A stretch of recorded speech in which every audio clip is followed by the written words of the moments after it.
Yusuf, harga sebuah ketaatan. Segala sesuatu sudah ditata dengan baik, juga sudah direncanakan dari jauh-jauh hari. Tentu telah melewati berbagai proses persiapan yang begitu panjang dan tentunya juga sudah matang. Itu adalah kunci yang selalu dipegang oleh NASA, pusat antariksa milik Amerika yang bermarkas di Washington DC dan memiliki pusat peluncuran yang bernama Kennedy Space Center. Miliaran dolar Amerika pada tahun 2007 sebesar 16,8 miliar dolar Amerika telah digelontorkan pemerintah Amerika Serikat untuk menopang penelitian dan pengembangan yang dilakukan oleh NASA. Sejak lembaga itu berdiri pada 29 Juli 1958, ratusan bahkan ribuan ahli terbaik dari berbagai negara berkumpul di sana, mendedikasikan hidupnya untuk kepentingan ilmu pengetahuan dan masa depan bumi. Dari sanalah berbagai misi antariksa terkemuka telah digelar, mulai dari perjalanan Apollo, Gemini, laboratorium luar angkasa, sampai perjalanan misi pesawat ulang-alik. Hingga saat ini, NASA telah berhasil melakukan 150 misi luar angkasa berawak manusia, termasuk misi Apollo 11 yang menorehkan sejarah yang masih kontroversial tentang manusia pertama yang berjalan di bulan. Namun di balik semua kesuksesan NASA, sejarah mencatat kegagalan yang dialami oleh Columbia, sebuah pesawat antariksa milik NASA yang diberi nama Columbia. Pesawat antariksa itu mengalami nasib yang mengenaskan ketika menjalani misi yang ke-28 pada tanggal 1 Februari 2003. 7 awaknya tewas. Columbia meledak karena adanya lubang kecil di bagian sayap. Beberapa tahun sebelumnya, pada tanggal 28 Januari 1986, kegagalan juga terjadi pada pesawat Challenger, pesawat ulang-alik yang hancur hanya 73 detik sesaat setelah diluncurkan untuk melakukan misi yang ke-10. 7 awaknya tewas.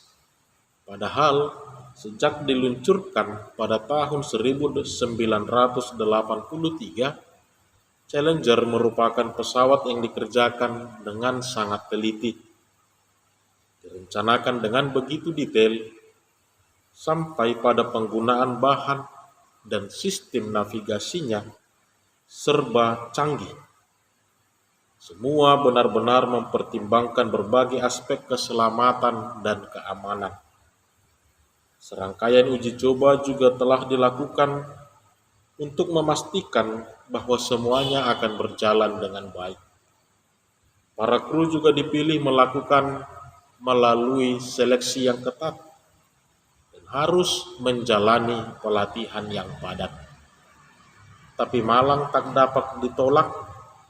Semua rencana rapi yang sudah disusun terpaksa berantakan karena hal yang tidak dapat mereka antisipasi sebelumnya. Cincin pelekat gagal melindungi Solid Rocket Booster atau SRB, roket peluncurnya.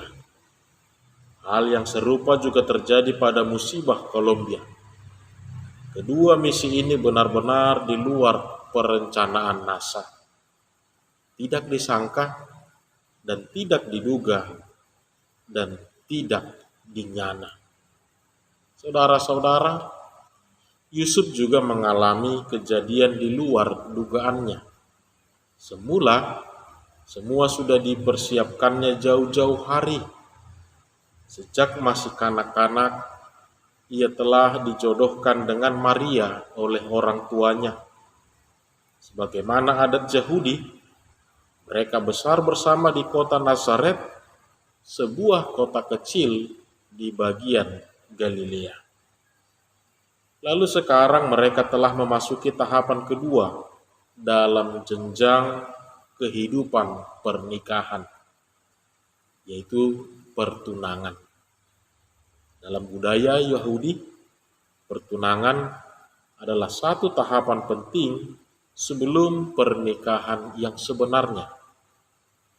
Mereka bahkan sudah disebut suami dan istri, walau belum diperbolehkan hidup sebagai suami istri.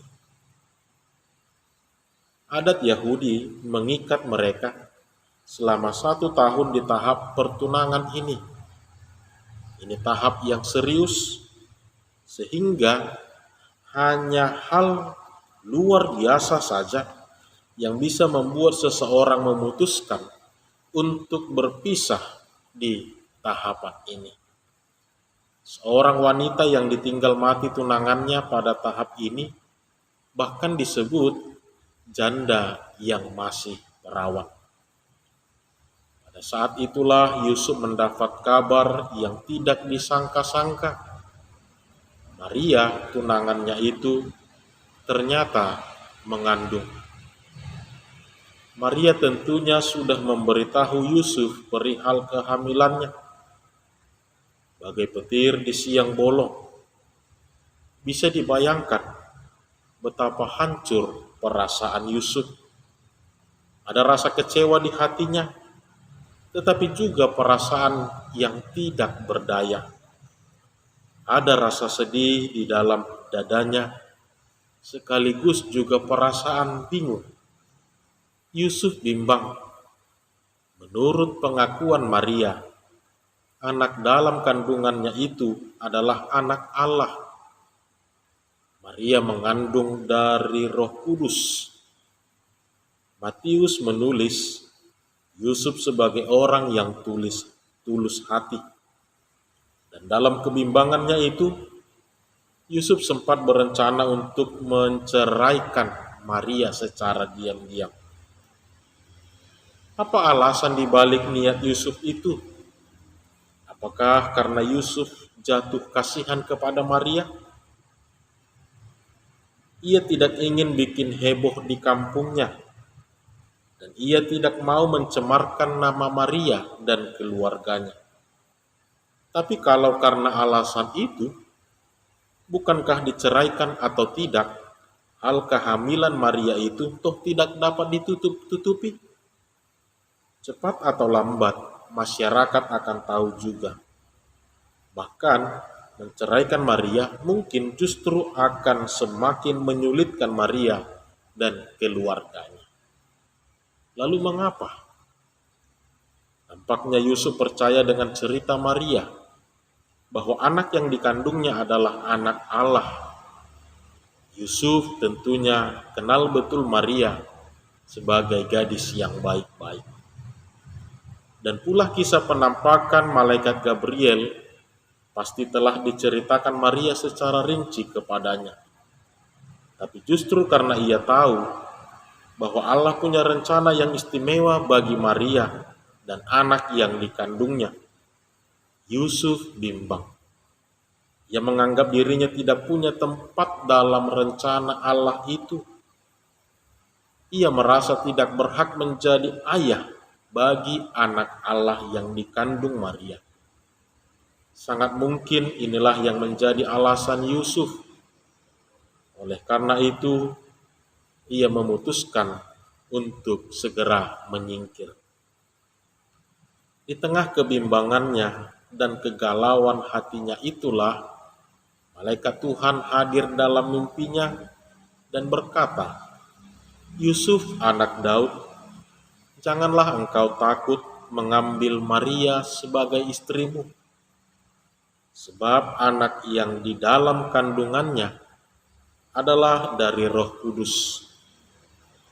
Ia akan melahirkan anak laki-laki, dan engkau akan menamakan dia Yesus, karena dialah yang akan menyelamatkan umatnya dari dosa mereka. Ketika terbangun dari mimpinya, Yusuf pun sadar, sekarang semuanya telah jelas, terang benderang telah di matanya, bahwa ia pun dipanggil dalam rencana Allah yang besar itu. Bukan tanpa alasan Maria dipilih, dan bukan kebetulan pula Yusuf diikut sertakan dalam rancangan ini. Yusuf yang adalah keturunan Daud, anak Abraham, membuat silsilah Yesus tepat dan benar. Kita bisa melihat dalam Matius 1 ayat 1. Dan sesuai dengan nubuatan para nabi dalam Yesaya 7 ayat 14. Yusuf menerima panggilannya. Ia taat, dan karena ketaatan Yusuf itulah rencana Allah boleh berjalan dengan baik. Keselamatan yang merupakan inisiatif Allah untuk manusia telah terbuka jalannya bagi siapapun. Saudara-saudara, seperti Yusuf, kita pun kerap berhadapan dengan hal yang terjadi di luar dugaan kita. Tidak sesuai harapan, tidak seperti yang kita kehendaki. Namun, begitulah kehidupan ini. Tidak selalu pasti, tidak mesti bisa diduga, penuh kejutan dan dinamika. Tapi justru itulah konon yang membuat hidup ini menjadi sesuatu yang berharga untuk kita jalani. Orang beriman hanya punya satu jalan untuk menghadapi situasi demikian. Tetap taat dengan penuh pengharapan, mengimani dan mengamini bahwa dalam hidup ini segala sesuatu tidak terjadi dengan kebetulan. Pasti ada tujuannya, pasti ada hikmahnya. Apapun itu, pahit atau manis, suka atau duka, sakit maupun sehat. Orang beriman adalah orang yang terbuka menerima perubahan, siap menghadapi berbagai kemungkinan tanpa menjadi tawar hati, justru dengan taat menerimanya, dan percaya bahwa di balik setiap hal yang terjadi ada tangan Tuhan yang sedang berkarya.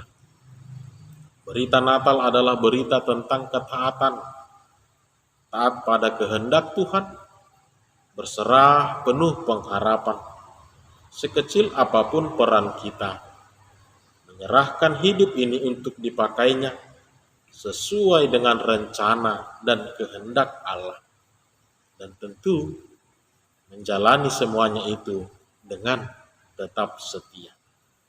Walau mungkin untuk itu kita harus mengorbankan rencana kita sendiri, sama seperti yang dilakukan oleh Yusuf. Inilah harga dari sebuah ketaatan itu. Ketaatan yang kita jalani akan menghasilkan sukacita yang jauh melebihi dari apa yang pernah kita pikirkan. Amin.